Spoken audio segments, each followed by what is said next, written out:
Hello all, welcome to story Walt. నేను రిజ్వానా. వెన్నెల వణికింది నవల చివరి భాగం. ఈ భాగంలో చిన్మయ్ తన హద్దులను చెరిపేసుకొని రాజీవ్ దగ్గరికి వస్తుందా? వారిరువురు కలిసి కొత్త జీవితం ప్రారంభిస్తారా? మళ్ళీ మొదట్లో ఎలా ఉన్నారో అలానే అన్యోన్య దంపతులుగా ఉండగలరా? మరియు కృష్ణ కిరణ్మయిని పెళ్లి చేసుకోవడానికి చిన్మయ్ రాజీ పడుతుందా? ఈ సంగతులన్నీ ఈ భాగంలో తెలుసుకుందాం. సాయంత్రం 6 అయ్యింది. కిరణ్మయి ఇంటికి రాలేదు. చీకటి పడింది. 7 అయ్యింది. కిరణ్మయి ఇంటికి రాలేదు. చిన్మయిలో ఆందోళన. ఎక్కడికి వెళ్ళింది? రాజీవ్ దగ్గరకా? రాజీవ్ తనకంటే ఎక్కువ. నిజం తెలుసుకోవాలి. ఆమె ఇంట్లో ఉండలేకపోయింది. బయటకొచ్చి ఇల్లు లాక్ చేసి రాజీవ్ ఇంటికి ఆటోలో బయలుదేరింది. రాజీవ్ ఇంట్లోనే ఉన్నాడు. ఒక్కడే హాల్లో కూర్చుని ఉన్నాడు. చిన్మయ్ ఆశ్చర్యంగా అన్నాడు.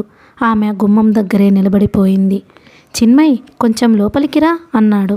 ఆమె కొంచెం లోపలికొచ్చి నిలబడింది. కూర్చో చిన్మయ్. పర్వాలేదు రాజీవ్. ఒక్క క్షణం సందిగ్ధం, నిశ్శబ్దం. రాజీవ్, మీకు ఒంట్లో ఎలా ఉంది? ఆమె గొంతు తడబడింది. బాగానే ఉంది. డ్రింక్ మానేశారా? మానేశాను. మీకు లివర్ బాగా దెబ్బతిన్నదని డాక్టర్ గారు చెప్పారు. జాగ్రత్తగానే ఉంటున్నాను చిన్మయ్. అలసట వల్ల, మానసికమైన వ్యాకులపాటు వల్ల ఆమె ముఖం బలహీనంగా కనిపిస్తోంది. కళ్ళల్లో కాంతిరేఖలు తగ్గి వేదనా ఛాయలు. ఎంత బాధపడిపోతున్నదో దగ్గరకు తీసుకొని తలని గుండె కానించుకొని అలా ప్రేమగా నిమరాలనిపించింది. ధైర్యం చాలలేదు. చిన్మయ్, నీకు గుర్తుందా? ఈ వేళ ఏమిటి రాజీవ్? ఈ వేళ మన మ్యారేజ్ డే. ఒక్కసారి గుండెల్లో నుంచి పొంగుకు వచ్చిన దుఃఖం కళ్ళ వరకు వచ్చి ఆగిపోయింది. తనకు నిజంగా గుర్తులేదు. గుర్తురాని స్థితికి వెళ్ళిపోయింది. కంగ్రాట్స్ అన్నది అప్రయత్నంగా. అతనికెందుకో మనసంతా పులకరించినట్లయింది. చిన్మయ్ ఒక్క కోరిక ప్రశ్నార్థకంగా చూసింది. ఈవేళ ఇద్దరం కలిసి డిన్నర్ తీసుకుందామా? ఆమె ఏమి చెప్పాలో తెలియనట్లు మౌనంగా నిలిచిపోయింది. అంతకంటే ఇంకేమీ కోరను. 1 గంట కబుర్లు చెప్పుకుంటూ గడుపుదాం. తర్వాత ఇంటి దగ్గర డ్రాప్ చేసేస్తాను. మళ్ళీ మౌనంగా ఉండిపోయింది. చిన్మయ్, వద్దు రాజీవ్, నాకు మనసేం బాగాలేదు. ఏమీ అనుకోకండి. ఏం జరిగింది చిన్మయ్? చిన్మయ్ కిరణ్మయ్ గురించి చెప్పింది. అతనిలో కూడా చాలా బాధ కనిపించింది. రాజీవ్ హాస్పిటల్ నుండి డిశ్చార్జ్ అయ్యాక కిరణ్మయ్ ఇక్కడికి ఎన్నిసార్లు వచ్చింది? 2-3 సార్లు అనుకుంటాను.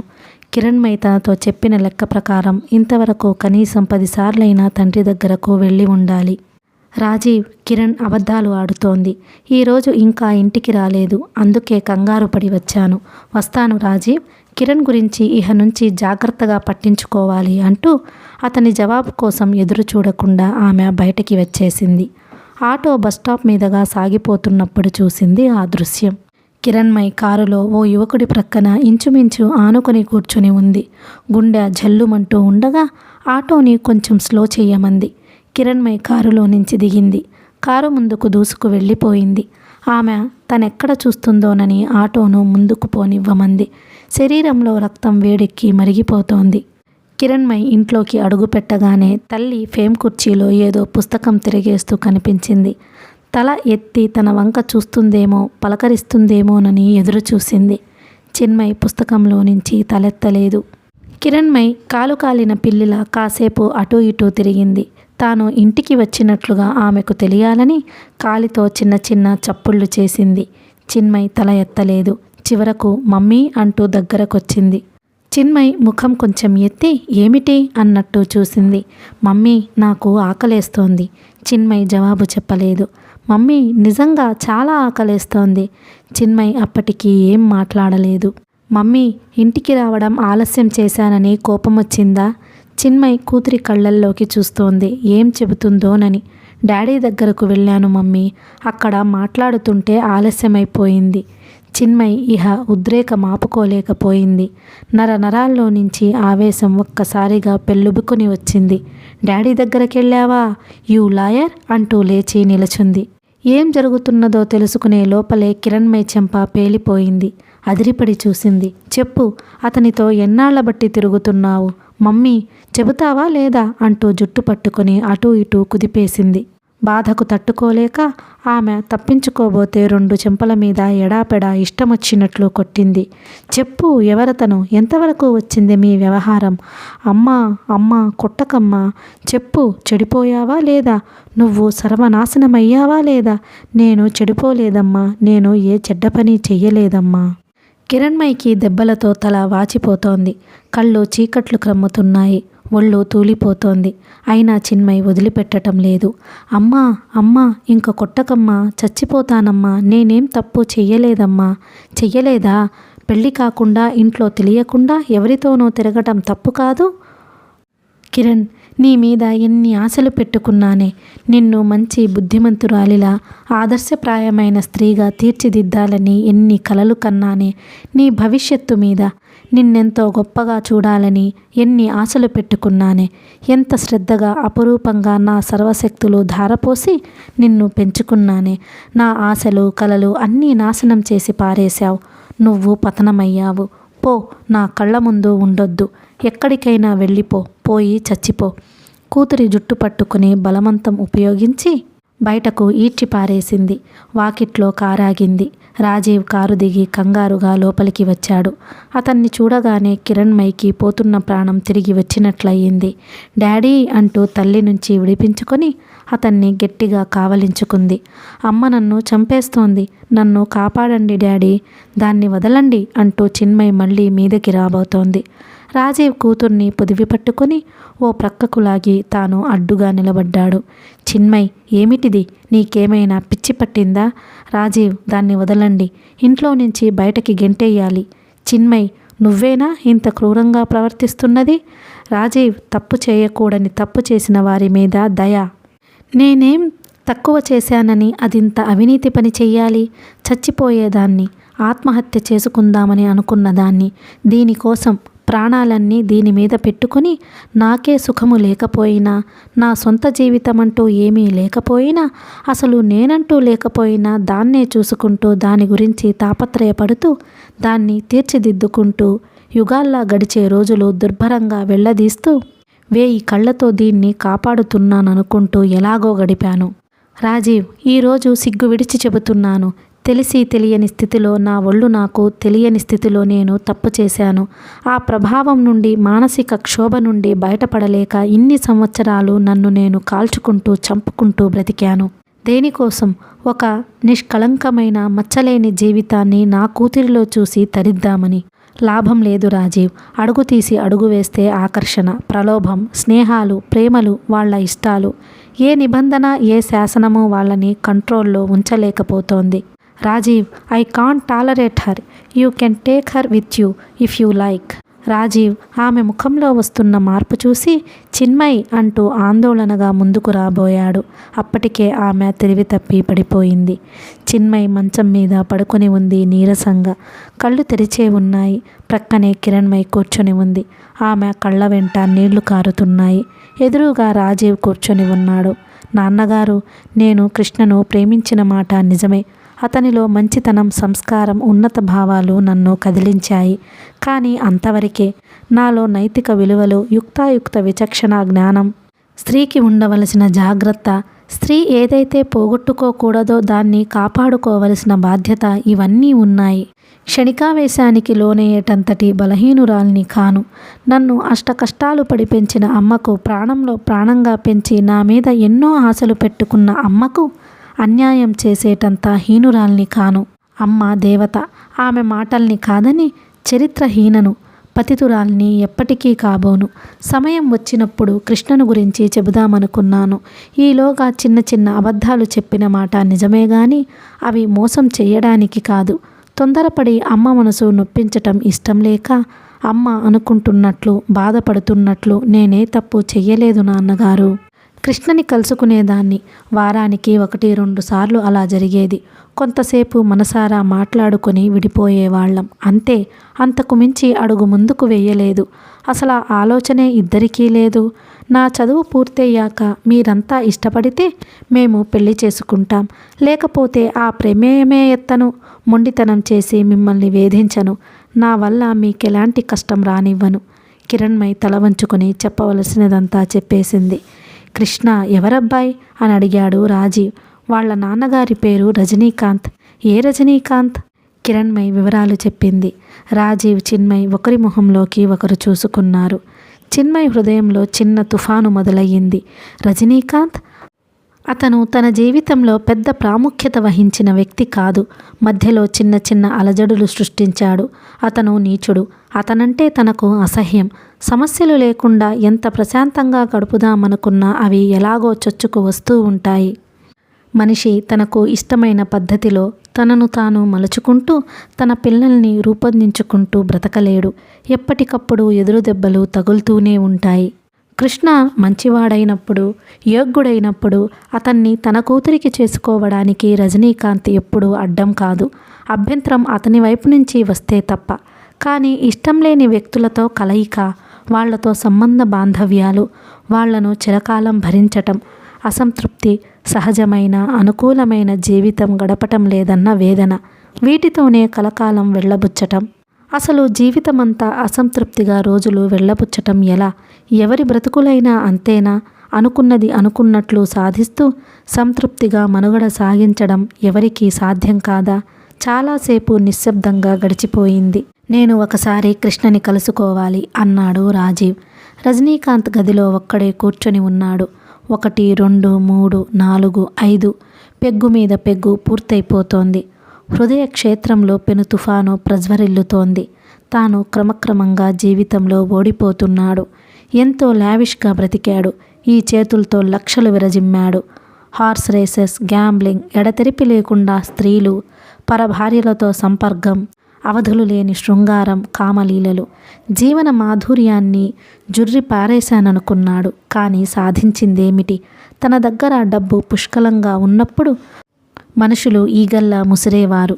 తానంటే అమ్మాయిలు ఎగబడేవారు. కానీ ఒక్కరు తన మనసుకి దగ్గరగా రాలేకపోయారు. అశాశ్వతంగా ఏమో కానీ శాశ్వతంగా తాను ఎవరికి దగ్గర కాలేకపోయాడు. పరస్త్రీ వ్యామోహంలో ఎంత నిజమైన ప్రేమ ఉన్నదని అనుకుంటున్నప్పటికీ డబ్బుకి అపారమైన విలువ ఉంటుంది. వేశ్య డిమాండ్ చేసి తీసుకుంటుంది. పరస్త్రీ కష్టాలు చెప్పి కన్నీళ్లు కార్చి సమస్యలు అతని ముందు పేర్చి ఇరకాటంలో పడేసి డబ్బు ఖర్చయ్యేలా చూస్తుంది. అందులో అనృతం ఏదీ లేకపోవచ్చు. అంతా నిజమే అయి ఉండవచ్చు. కానీ డబ్బు విరజమ్ముతుంటే ఏ స్త్రీకి దగ్గర కాలేడు. కాకపోతే ముందు వెనకాల తేడా. ఆ దగ్గర కూడా ఎప్పుడూ కొంత దూరంగా ఎడంగా ఉంచేటంత దగ్గర. చివరకు అవసరం వచ్చినప్పుడు తన భర్త, పిల్లలు, వీళ్ల తర్వాతే ఇతరులు. అది కల్తీ కాదు. స్త్రీ హృదయంలోని నిజమైన విలువ ఉంటే అక్కడే తళుక్కుమంటోంది. ప్రపంచంలోని శాశ్వతమైన, ఎప్పటికో తెలుసుకున్న సహజ సత్యమదే. తానిప్పుడు ఒంటరి. ఇప్పుడే కాదు, ఇన్నాళ్ల జీవితంలోనూ ఒంటరే. తన అవకతవక తిరుగుళ్ళు మూలంగా భార్య ప్రేమను ఎప్పుడూ మనస్ఫూర్తిగా పొందలేకపోయాడు. ఆమె శరీరాన్ని అనుభవించాడు గాని మనస్సులో సంపూర్ణమైన స్థానం ఆక్రమించలేకపోయాడు. ఆఖరికి భార్య దగ్గర కూడా ఓడిపోయాడు. ఎప్పుడూ పెదవి విప్పని, ఎదురు చెప్పి ఎరుగని భార్య తన అవసాన దశలో ఒకే ఒక్కసారి కళ్ళల్లోకి చూస్తూ ధైర్యంగా మాట్లాడింది. శరీరం, మనస్సు మీకే కాదు నాకు ఉన్నాయి. మనం ఇన్ని సంవత్సరాల దాంపత్య జీవితంలో ఈ సత్యం ఎప్పటికైనా తట్టిందా? పుట్టింటికి వెళ్ళినప్పుడు, ఒంట్లో బాగాలేనప్పుడు నెలల తరబడి నా శరీరం గురించి, మనస్సు గురించి ఆలోచించకుండా మీ దారిన మీరు విచ్చలవిడిగా ప్రవర్తించారు. మీకవసరం వచ్చినప్పుడు అలవాటుగానో యాంత్రికంగానో నన్ను ఉపయోగించుకునేవారు.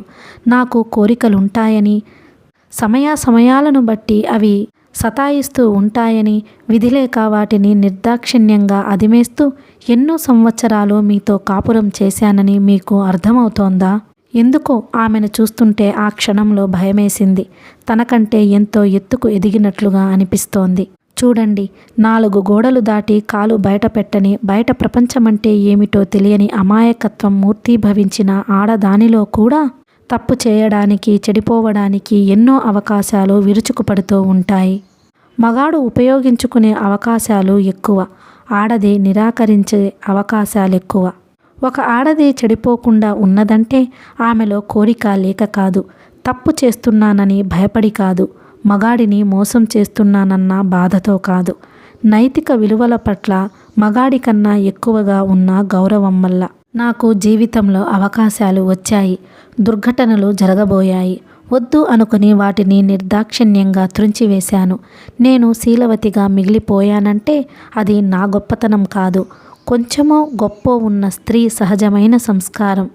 ఎంతో అన్యోన్యంగా ఆదర్శప్రాయంగా సాగిన సంసార జీవితాల్లో కూడా స్త్రీలలో ఎంతో నిగూఢత్వం ఉంటుందని, ఎంతో కొంత గతం ఉంటుందని, ఇతరులకి చెప్పకూడని రహస్యాలు ఉంటాయని మీలో ఎంతమందికి తెలుసు? అయినా భర్త మీద గౌరవం, పిల్లల మీద ప్రేమ, సమాజంలో స్థానం మీద మమకారం ఆమెను వ్యక్తిగా తీర్చిదిద్దుతూ ఉంటాయి. స్త్రీ ఎప్పుడూ మగాణ్ణి క్షమిస్తూ ఉంటుంది. అలా క్షమించటంలో తానెదుగుతూ ఉంటుంది. ఆడది తిరగబడితే ఢీ అంటే ఢీ అని తలపడితే మగాడు నిస్సహాయంగా మిగిలిపోవటం, మహా అయితే విడిపోవటం తప్ప చేయగలిగింది ఏమీ లేదు. మామూలుగా కనిపించే అతి సాధారణంగా గోచరించే స్త్రీలో ఎంత లోతు! అతని మనసు వణుకుతోంది. ఏమైందిప్పుడు?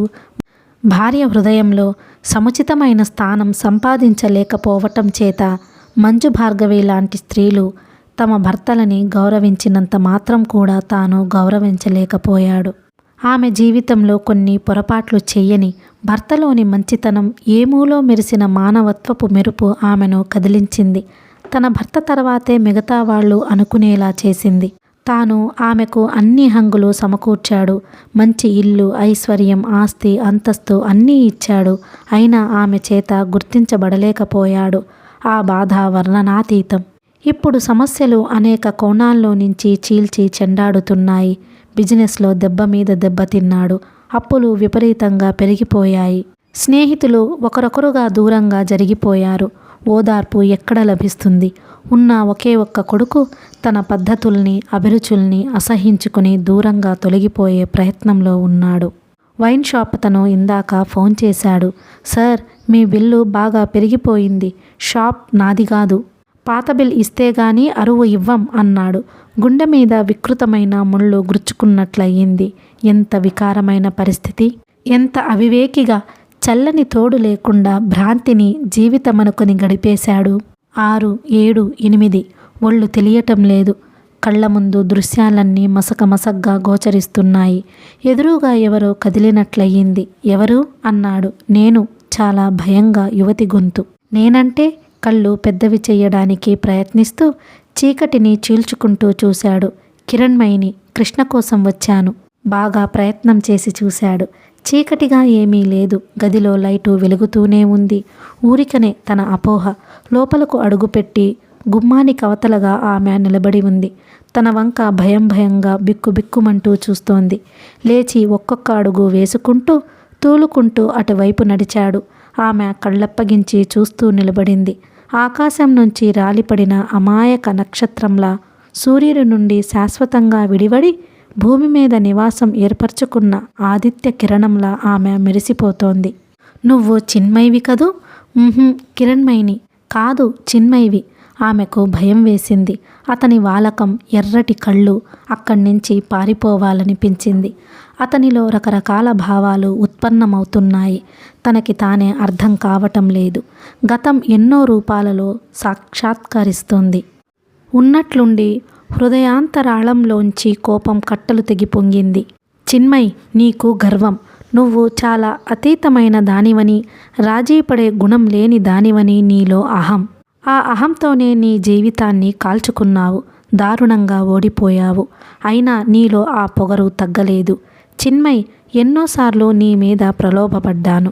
నిన్ను చేజిక్కించుకోవాలని ఆశపడ్డాను. చిక్కలేదు. ఇప్పుడు నీ కూతుర్ని కృష్ణ మీదకు ఉసిగొల్పావు. నువ్వు దూరంగా నిలబడి నాటకం చూస్తూ ఆనందిస్తున్నావు. చిన్మయ్, అందని ఆడదాని మీద, అందకుండా అందుకుంటూ ఉడికెత్తించే ఆడదాని మీద మగాడికి ఎంత తీపి ఉంటుందో తెలుసా? నా కసి, ఉద్రేకం, నాలో సంవత్సరాల తరబడి నీ మీద అణిచిపెట్టుకున్న కాంక్షలోని బలం ఇప్పుడు చవి చూస్తావు. ఆమె 2 భుజాల మీద చేతులు వేశాడు. కిరణ్మయి భీతహరిణంలా కళ్ళప్పగించి నిస్సహాయంగా అలాగే చూస్తూ నిలబడింది. ఆ కళ్ళ వెంట నీళ్లు కారుతున్నాయి. కృష్ణ చిన్మయ్ ఇంటి ముందు కారు దిగి లోపలికి వచ్చాడు. రాజీవ్ అతని వంక ప్రశ్నార్థకంగా చూశాడు. నా పేరు కృష్ణ. మీతో మాట్లాడదామని వచ్చాను అన్నాడు. కిరణ్మయ్య ఏది అని అడిగాడు రాజీవ్. కిరణ్మయ్య నాకు తెలియదే, నీకోసం పంపించానే. నాకోసమా? మా ఇంటికి వెళ్ళిందా? మా ఫాదర్ తనతో ఏమి ఘర్షణ పడుతున్నారో ఏమో. అసలే ఆయనకు మెంటల్ బ్యాలెన్స్ సరిగా లేదు. అతని మొహంలో కలవరపాటు కనిపించింది. ఉండండి, ఇంటికి వెళ్ళి తీసుకొస్తాను అంటూ బయటకు కదలబోయాడు. నేను వస్తాను అంటూ రాజీవ్ ఆందోళనగా లేచాడు. చిన్మయ్ ఈ సంభాషణంతా ఆలకిస్తూనే ఉంది. ఆమె గుండె గబగబా కొట్టుకుంటోంది. రజనీకాంత్ ఎంత నీతి నియమాలు లేని రాక్షసుడో ఆమెకి తెలుసు. ప్లీజ్ నన్ను కూడా తీసుకువెళ్ళండి, నేను కిరణ్ని వెంటనే చూడాలి అంటూ నెమ్మదిగా లేచి కూర్చుంది. అతని మొహం ఆమెకు దగ్గరగా వచ్చింది. ఆమె కదలటం లేదు. చిత్తరువులా అలాగే నిలబడింది. ఏమిటిది? తానేం మాట్లాడుతున్నాడు? తాను మనిషేనా? తనలోని మృగం ఇంకా జీవించే ఉన్నదా? హృదయ క్షేత్రంలో సంకుల సమర చెలరేగుతున్నది. తాను మదడపడుతున్నదేమిటి? మాట్లాడుతున్నదేమిటి?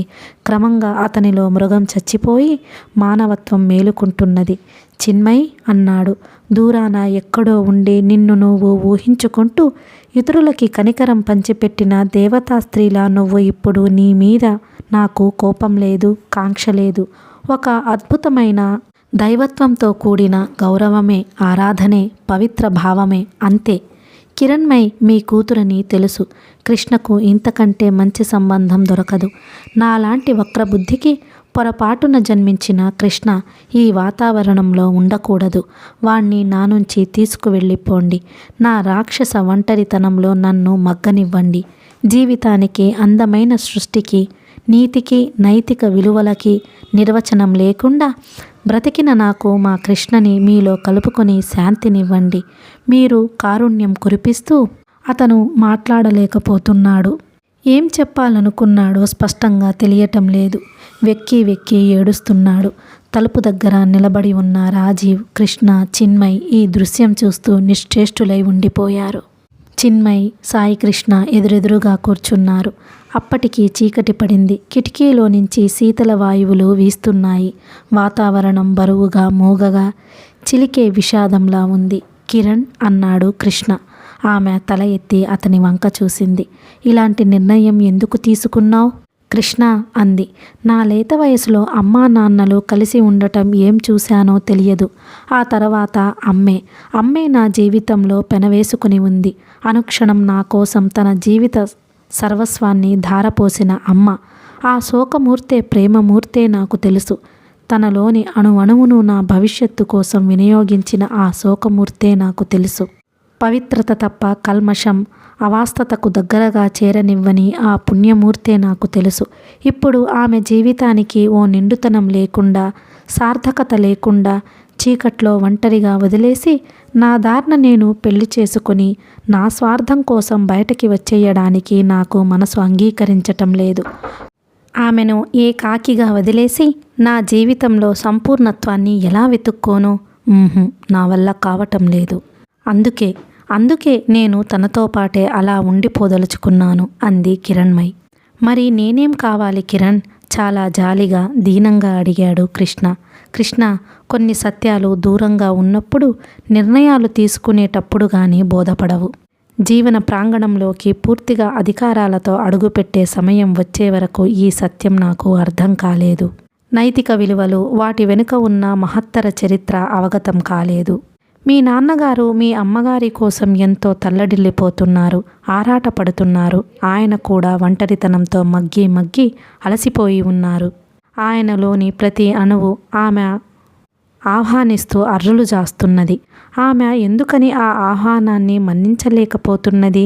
ఇది స్త్రీ హృదయం. అతను ఉలిక్కిపడి ఆమె వంక చూశాడు. పరిస్థితులని బట్టి వాతావరణానికి తలవొగ్గి తప్పు చేయవచ్చు, కానీ ఇది యాదృచ్ఛికం. నిజ జీవితంలో తాను నిర్దేశించుకున్న మార్గానికి సంబంధం లేని, అనవసరంగా అంటుకున్న ఓ దుష్ట సంఘటన మాత్రమే. ఇష్టం లేని చేదు మాత్ర, కానీ దాని ప్రభావం విషపూరితమైన వైరస్లా అడుగడుగునా వెన్నాడుతూ ఉంటుంది. మన ఒంట్లో ఓ రోగం ఉన్నప్పుడు ఆపరేషన్ కోసం శరీరంలో ఏదో ఒక భాగంలో ఫారిన్ బాడీ ఇన్సర్ట్ చేయబడినప్పుడు దాన్ని మన బాడీ యాక్సెప్ట్ చేయకపోతే దాని తాలూకా రియాక్షన్స్ అప్పుడప్పుడు అనుభవించక తప్పదు. అమ్మ విషయంలో అదే జరిగింది. అనుకోకుండా మధ్యలో దూసుకొచ్చి ఈ దుస్సంఘటన అనే ఫారెన్ బాడీని ఆమె మనస్సు, శరీరము యాక్సెప్ట్ చేయలేకపోతోంది. ఆమె శక్తిని మించి అవి నిరాకరిస్తున్నాయి. స్త్రీ హృదయంలోని బలీయనమైన అంశమిదే. మరి మా నాన్నగారి దగ్గరకు ఆమె చేరనంతకాలము మనం ఇలాగే ఉండిపోదాం. సారీ, నేను నీ మీద ఎలాంటి ఆంక్షలు విధించటం లేదు. నీ నిర్ణయం మార్చుకోవడానికి, స్వేచ్ఛాయుతమైన జీవితం గడపటానికి నేను సంతోషంతో అంగీకరిస్తున్నాను కృష్ణ. పెళ్లి చేసుకుంటేనే మనమేవో సాధించినట్లు, లేకపోతే అంతా శూన్యమైపోయినట్లు నేను భావించటం లేదు కిరణ్. నువ్వు వైవాహికంగా నా దానివి అయినా కాకపోయినా నా దానివే, నీతో పాటు నేను. కృష్ణ, నువ్వు తొందరపడుతున్నావేమో. లేదు, మీ అమ్మగారి పట్ల నేను మనసారా తలవంచి ప్రదర్శిస్తున్న గౌరవం. కృష్ణ అంది డగ్గుత్తికతో. కళ్ళల్లో నీళ్లు తిరుగుతున్నాయి. మనుషుల్లో రాక్షసత్వాన్నే వింటూ వచ్చాను, దైవత్వాన్ని ఇప్పుడిప్పుడే సందర్శించగలుగుతున్నాను. రాజీవ్ కిటికీ దగ్గర ఆకాశంలో మిణుకుమంటున్న నక్షత్రాల కేసి చూస్తూ నిలబడ్డాడు. చిన్మయ్ సున్నితమైన విశాల హృదయంలో ఎంత కాఠిన్యము! ఆ కాఠిన్యతలో ఓ సజీవమైన మానవ హృదయ శిల్ప విన్యాసముంది. మానవతా విలువల నిజాయితీ ఉంది. శోక పరితప్తురాలైన స్త్రీ గుండె రాపిడి ఉంది. అసలు అలాంటి స్త్రీ విలువ అనంతం. ఈ కొత్త ప్రక్షాళనంతో, కొత్త విలువలతో, హిమాలయంలా ఎదిగిన ఉన్నత హృదయంతో ఆమె సహచర్యం పొందగలిగితే ఎంత ధన్యుడు. కానీ ఆమె రాదు. అడిగి ప్రాధేయపడి తన మనస్సులోని వేదనంతా వ్రెళ్ళగ్రక్కి అలసిపోయాడు. ఆమె రాజీ పడలేకపోతోంది. తన మీద ప్రేమ, తనంటే వాత్సల్యం, మమకారం, అపారమైన గౌరవం అన్నీ ఉన్నాయి. కానీ ఆమె ఆత్మగౌరవం కరుణామయమైన కాఠిన్యంతో వాటిని అణగద్రొక్కి పారేస్తోంది. ఇన్ని ధృవాలు, ఇన్ని భిన్న ధృవాలు, అశాంతి, ఆరాటం, తపన, నిస్పృహ ఎలా భరించటం? ఆమె కావాలి. ఈ వయసులో ఏ స్వార్థము లేకుండా, ఏ ఆకర్షణ లేకుండా, నిండు హృదయంతో, నిష్కల్మషమైన మనసుతో కోరుకుంటున్న ఆమె కావాలి. తనలోని శూన్యత్వాన్ని పోగొట్టి ఊరటనిచ్చే ఆమె కావాలి. ఒకవైపు పిల్లలు నలిగిపోతున్నారు. వాళ్ళని చూస్తుంటే గుండె తరుక్కుపోతున్నది. ఇవన్నీ భరిస్తూ ఇంతమంది చుట్టూ ఉండి ఈ ఏకాంతం భరించలేడు. గుండె రాలి పడిపోతున్నది. గదిలో తలుపులు గడియ వేసుకుని చిన్మయ్ ప్రక్క మీద పడుకొని ఉన్నది. మనసులో ఓ కల్లోల సముద్రం చెలరేగుతున్నది. ఇంతమంది అభ్యర్థనలకు వ్యతిరేకంగా తానెందుకు రాజీ పడలేకపోతున్నది? తనలో మానసిక రుగ్మత ప్రవేశించిందా? తన నిర్ణయం సరి అయ్యిందా కాదా? అసలు నిర్ణయం విషయంలో అవి సరి అయినవో కావో నిర్ధారణకు రావటం ఎవరి తరమూ కాదు. కానీ ఇక్కడ ఇతర జీవితాలతో ముడిపెట్టబడి ఉంది. కిరణ్మయిలో ఇంత విశిష్టమైన వ్యక్తిత్వం ఉందని, దృఢ సంకల్పం ఉందని తనకు తెలియదు. తనకి కిరణ్మయిలో ఇప్పుడు అద్భుతమైన విశ్వరూపం కనిపిస్తున్నది. అది తనకు ఆనందాన్ని కలిగించటం లేదు, అవధులు లేని దుఃఖాన్ని కలిగిస్తుంది. తన జీవితంతో ముడిపెట్టుకోవద్దని ఎన్నో విధాలా నచ్చజెప్పింది, బ్రతిమిలాడింది, ప్రాధేయపడింది. చివరకు తిట్టింది, ఆజ్ఞాపించింది. నిష్ప్రయోజనం. తల బాదుకొని ఏడ్చింది. కిరణ్మయి వినలేదు. ఏం జరుగుతుంది? తమ జీవితాలు ఎటువైపు పయనిస్తున్నాయి?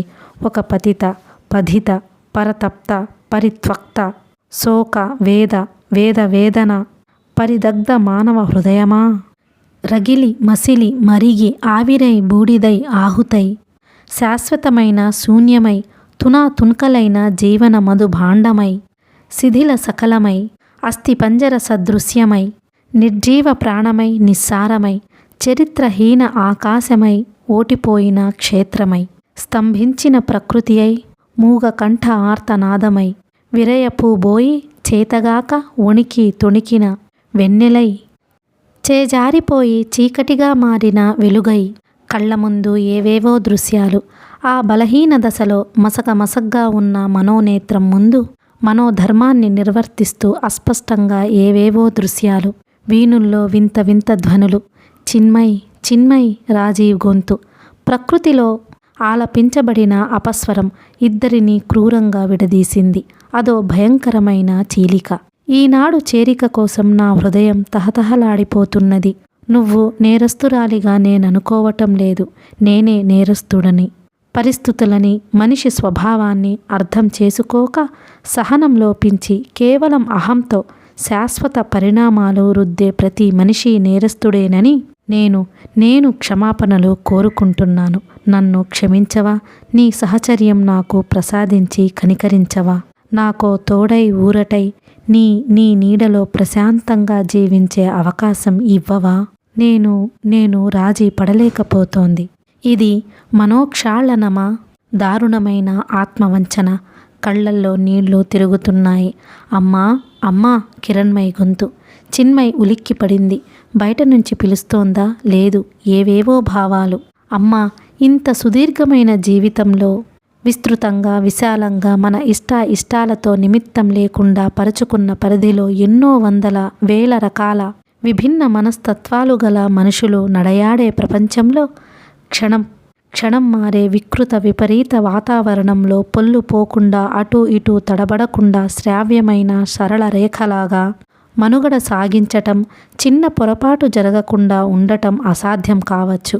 కానీ ఆ పొరపాటు కన్నా గొప్పది ఆ వ్యక్తిత్వం అయినప్పుడు, ఆ మనిషి ఔన్నత్యంలో, హుందాతనంలో, మంచితనాల సమ్మేళనంలో, మానవతా విలువలు నిండుతనంతో ఆ చిన్న తాత్కాలిక అపశృతి అయినప్పుడు, ఆ అపశృతి కన్నా మనిషి ఎన్నో రెట్లు మిన్న అయినప్పుడు దాన్ని ఇగ్నోర్ చేసేయాలి గాని మనిషిని బలిపుచ్చుకోకూడదు. మనం నివసించేది అడవిలో కాదు, సమాజంలో ఒప్పుల కంటే తప్పులే ఎక్కువగా ఉంటాయి. అది సహజం. సహజత్వాన్ని ఎప్పుడూ సహృదయంతో అర్థం చేసుకోవాలి. మూర్ఖులు, అజ్ఞానులు, ఛాందస్సులు, అహంకారులు మనిషిలోని మంచిని దర్శించలేక చెడునే చిలువలు పలువలుగా చూస్తూ వినాశనానికి హేతు అవుతూ ఉంటారు. సిటీస్లోకి పోయి చూడు. జీవితం ఆలోచన కన్నా కూడా ఎంత వేగంగా కదిలిపోతున్నదో. మనం తప్పులనుకునేవి జీవిత చక్రాల నలుగులాటలో ఎంత చిన్న విషయాలుగా పరిగణించబడుతున్నాయో. అమ్మా, రేపు నేను అదే పొరపాటు అనుకుని స్థితుల్లో చెయ్యవచ్చు. కానీ అందుకు ప్రతిహారంగా నా జీవితాన్ని పణంగా పెట్టనమ్మా. పరిస్థితుల్ని ఎదుర్కొంటాను. నా దారికి అడ్డు వచ్చే పిరికి ప్రతికూల శక్తుల్ని ఢీకొంటాను. ఎందుకమ్మా ఏడుస్తావు? నీలో ఏమీ మచ్చలేదమ్మా. నువ్వు బంగారు తల్లివమ్మా. నువ్వో అమృత హృదయానివమ్మా. నువ్వో గొప్ప ఇల్లాలివి, మహత్తరమైన మాతృమూర్తివి. ఇంతకన్నా ఏం వరాలు కావాలమ్మా? ఇంతకన్నా సులక్షణాలు ఎవరిలో ఉంటాయమ్మా? నిన్ను నువ్వు తక్కువ అంచనా వేసుకొని అయిన వాళ్ళకి, ప్రపంచానికి, సహజ జీవితానికి దూరమయ్యే హక్కు నీకు లేదమ్మా.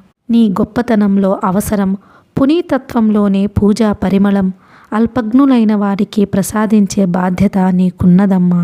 తల్లోని నరాలు చిట్లిపోతున్నాయి. నెత్తురు ఘనీభవించబోయి సందేహంతో ఆగి మంచుగా మారుతోంది. ఎడతెరిపిలేని కన్నీరు మనిషిని గంగాజలంలోంచి ఉద్భవించిన నీటి ప్రవాహంలా మార్చివేస్తోంది. డాడీ, మా మాట వినవా? అంకుల్ ప్లీజ్, ఎక్కడికి వెళ్ళవద్దు. రాజీవ్ వాళ్ళిద్దరి వంక ప్రేమ కురిసే కళ్ళతో చూశాడు. దగ్గరకు తీసుకుని తలలు నిమిరాడు. అందరూ ఉండి అన్నీ పోగొట్టుకుంటున్న అభాగ్యున్నమ్మా. ఒక్క నిర్ణయం నన్ను ఆరోగ్యకరమైన వాతావరణం నుండి ఎన్నో వేల మైళ్ళు విసిరేసింది. తిరిగి వెనక్కి వద్దామనుకుంటే అవకాశమే లేకుండా పోయింది. కళ్ళు చూస్తాయి, మనసు దర్శిస్తుంది, వివేకం ఆలోచిస్తుంది. నేను చూడగలిగాను, అంతకన్నా ఎదగలేకపోయాను. అందుకే. అతని గొంతు దుఃఖంతో పూడిపోయింది. గుడ్ బై వాళ్లను వదిలేసి మెట్లు దిగి కారు దగ్గరకు నడిచాడు. ఒక్కసారి అమ్మని చూసి వెళ్ళు డాడీ. అతను కారు దగ్గర అవాక్కై నిలబడిపోయాడు. డాడీ ప్లీజ్, ఒక్కసారి అమ్మని చూసి. అతను విగ్రహంలా అలా నిలబడి ఉన్నాడు. కళ్ళు చెమరుస్తున్నాయి, మనసు దర్శిస్తూ ఉన్నది. ఎప్పుడో వెన్నుతట్టి లేపిన వివేకం అమృతాన్ని కురిపిస్తున్నది. ఏమిటి డాడీ అంటూ కిరణ్మయి దగ్గరకొచ్చి అప్రతిభురాలై నిలబడిపోయింది. నీరసంగా, శోకమూర్తిగా, విషాద శిల్పంలా స్టీరింగ్ మీద తలవాల్చి కూర్చున్న చిన్మయి సజీవ సజల నయనాలు ప్రేమ బిందువుల్ని ఒలికిస్తూ అలా అరమేట్పుగా కదిలాయి. కథ సమాప్తం. సుఖాంతం. Personally I like Kommuri Venugopalarao garu. నిజ జీవితంలో జరిగే సంఘటనలను చాలా చక్కగా వర్ణిస్తారు. ఈ నవల గురించి మీ అభిప్రాయాలు కామెంట్స్ రూపంలో తెలుపగలరు. మరో మంచి నవలతో మిమ్మల్ని అలరించటానికి వస్తాను. అంతవరకు సెలవు. నమస్కారం. Thank you.